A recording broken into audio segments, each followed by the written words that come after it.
Mongolian success in taking fortified strongpoints across 13th century Eurasia was one of their most extraordinary feats. At the beginning of the 1200s, few of the nomads of the Mongolian steppe had ever seen a building beyond their felt yurts, yet by the end of the century, they could take the mightiest metropolises of China. In this third episode of our series on the Mongol army, we'll explore what made the Mongols so adept at siege warfare, and where this siege ability met its limit.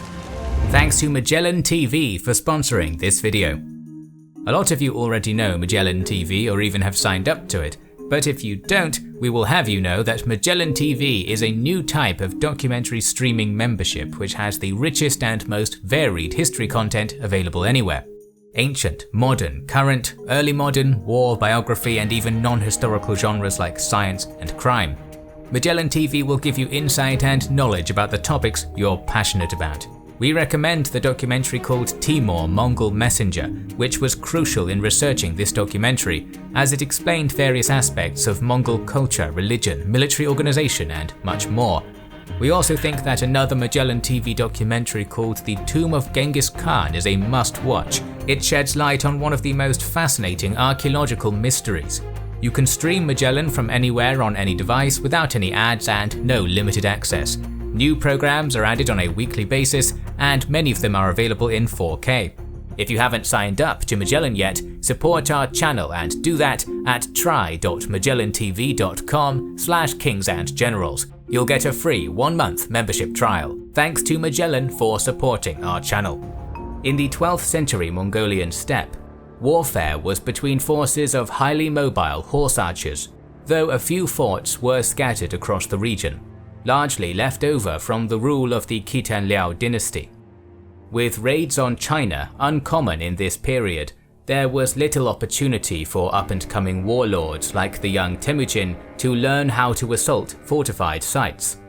With the declaration of the Mongol Empire in 1206 and consolidation of his rule over the region, Temujin, now taking the title of Genghis Khan, could begin new assaults on China. His first target was not the immense Jurchen-ruled Jin dynasty, but its vassal, the Tangut Xixia kingdom. Here, the newly formed Mongol Empire had its first test against cities and forts.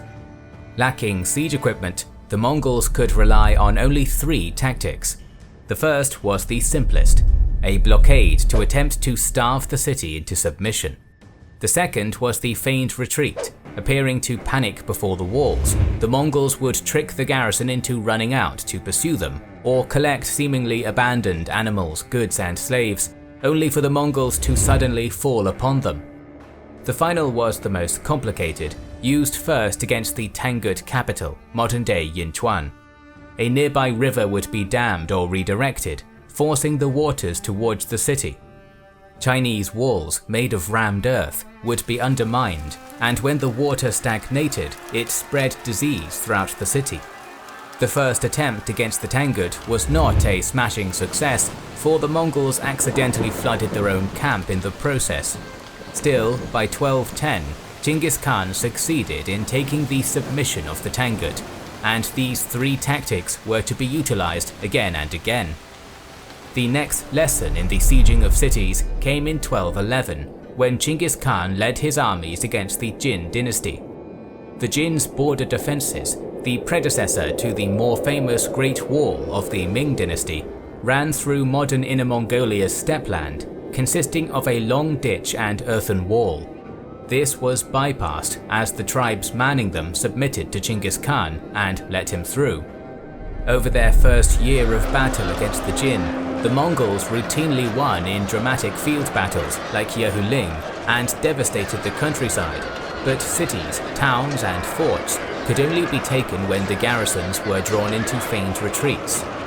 As Mongol victories over the Jin armies mounted, and the dynasty seemingly looked like it was losing the mandate of heaven, a steady flood of defections of Khitan, Jurchens, and Chinese provided Genghis Khan the secrets to the ancient Chinese arts of taking cities.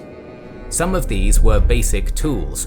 Woodworkers constructed simple rams, ladders, and mobile shelters which could be used to approach the walls. Vast numbers of defected or press-ganged Chinese infantry could climb ladders or push siege equipment. More valuable were actual siege specialists and engineers who provided the specialized tools of taking cities. Large wheeled scaling ladders, including the folding cloud ladder, provided quick means for large groups of men to mount the walls. A large wooden screen held onto a mobile arm provided cover for these scaling ladders from enemy arrows. Some of the most effective were the ranged weapons, catapults and oxbows. The Chinese used a traction catapult.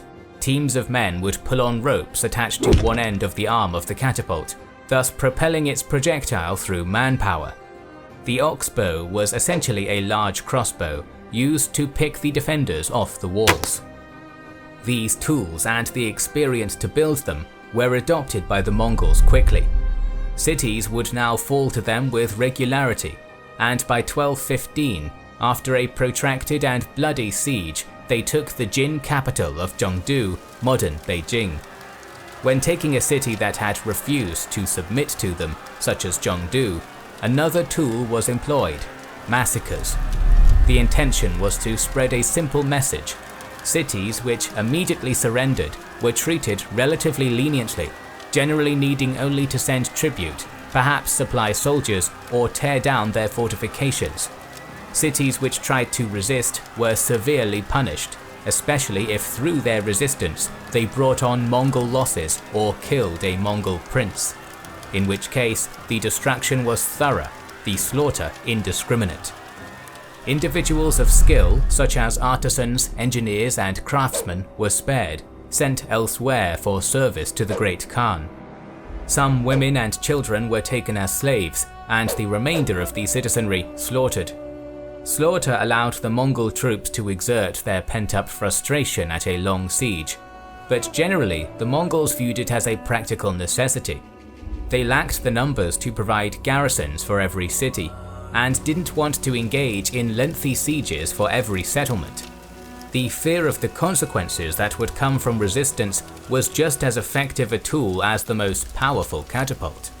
Horrific atrocities, such as building towers of severed heads to intentionally exaggerate the numbers killed in cities, all served to buttress an image of the Mongols as an unstoppable and implacable foe. Many cities would simply submit rather than face such an existential threat. The war against the Khwarezmian Empire provided the next greatest evolution of Mongol siege techniques. Muhammad II Khwarezm Shah's defensive strategy against the Mongols consisted of maintaining garrisons across his empire's northeastern frontier, based on the simple but sadly mistaken calculation that the Mongols lacked the means to take cities. Genghis Khan brought with him teams of Chinese siege engineers to construct his weapons, and by then his army was well versed in the art of the siege. With access to large teams of engineers, Genghis Khan would array vast groups of catapults to concentrate on a single section of the enemy wall, firing day and night in an incessant barrage, demoralizing the defenders and grounding the fortifications to dust, or bringing pots of naphtha into the city to spread fire and chaos. Mongol troops, protected by mobile shelters, would advance on the walls, using their excellent archery to pick off any defender foolish enough to stick his head over the crenellations. Feigned retreats repeatedly drew overconfident garrisons out to be slaughtered. The Khwarezm Shah's decisions to leave each city to its own defense allowed them all to be picked off one by one. Fear and demoralization were refined as tools of conquest, a psychological assault as well as physical. Massacres and absolute destruction rewarded cities which held out, like Urgench, or rose up after previously submitting, like Merv and Nishapur. Attacking the rural and lesser settlements around a major city and driving refugees into the city brought panic and exaggerated stories of Mongol prowess, and also stressed the city's resources. The flight of Khwarezm Shah Muhammad, hounded to his death by Jebe and Subutai, prevented the Khwarezmian leadership from becoming a rallying point to organize a defense.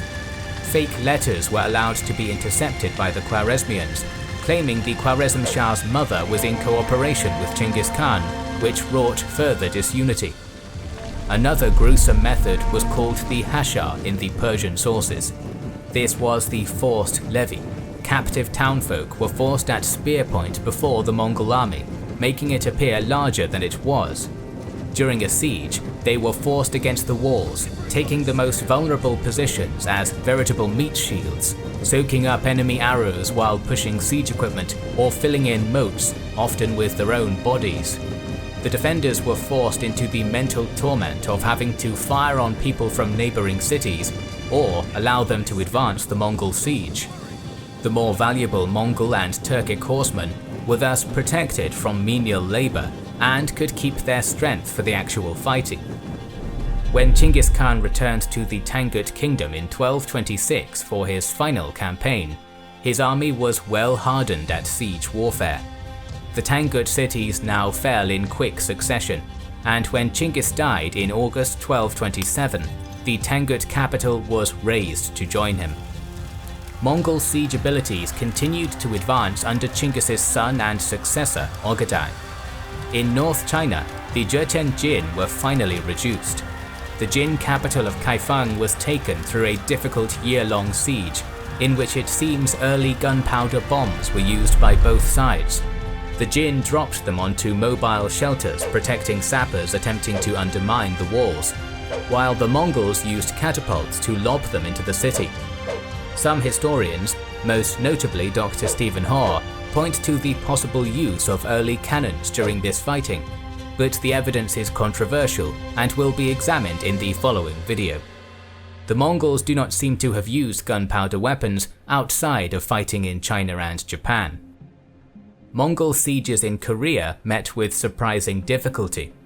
At Kuju in late 1231, multiple assaults on the city were repulsed. One commander with a few picked men drove off repeated attacks by the Mongol vanguard.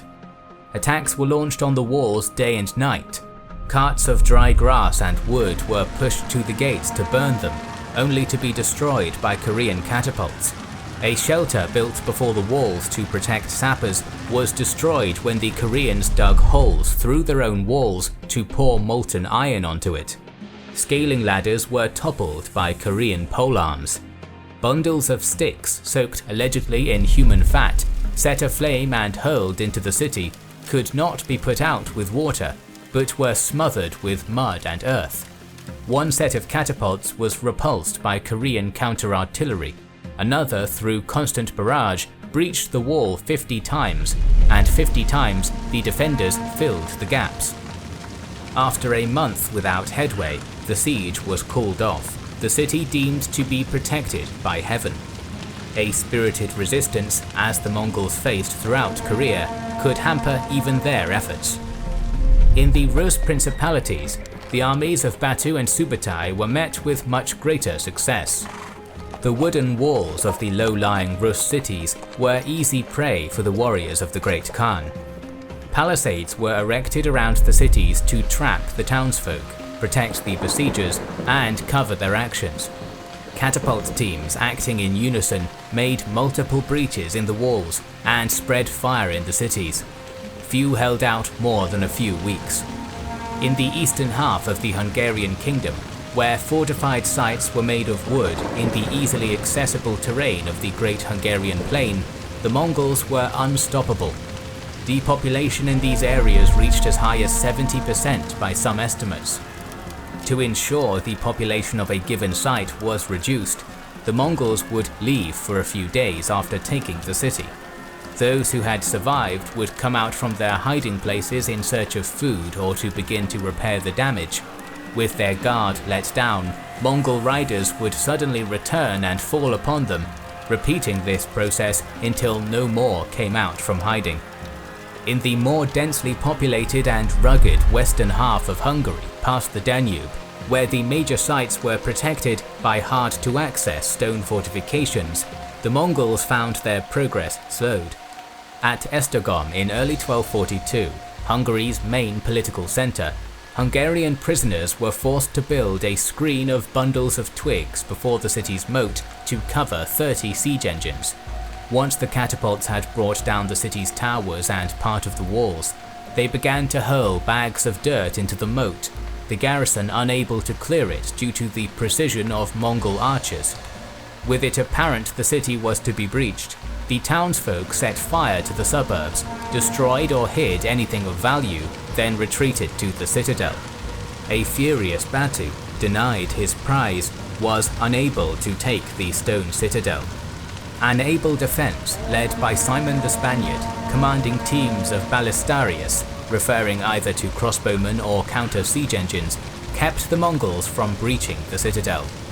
Batu pulled back from Esztergom, leaving nothing standing of the city but the citadel. Further difficulties were had at Székesfehérvár.